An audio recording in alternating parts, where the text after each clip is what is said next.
Теперь третье упражнение – это оглядка, то есть стоп-сигнал такой. Мы должны научить щенка оглядываться. Когда мы там издаем там свист какой-то, сигнал, он должен оглянуться. И это должна у него закрепиться как такая устойчивая привычка. Потому что в дальнейшем мы будем, когда им командовать уже, когда управлять в поле, мы должны всегда, такой длинный свист обозначает посмотреть на хозяина, где бы ты ни был.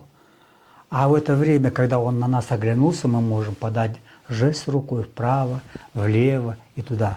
Вот. И поэтому вот эту вот оглядку на свист мы всегда тренируем в этом возрасте до 5-6 месяцев. Мы его такую устойчивую превращаем, такую устойчивую привычку оглядываться на хозяина, когда он издает звук. Вот. Сигнал. Вот.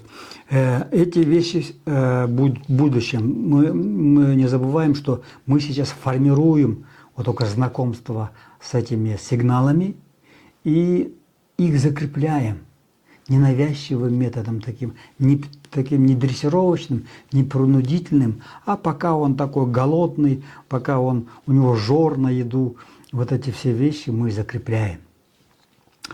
Вот.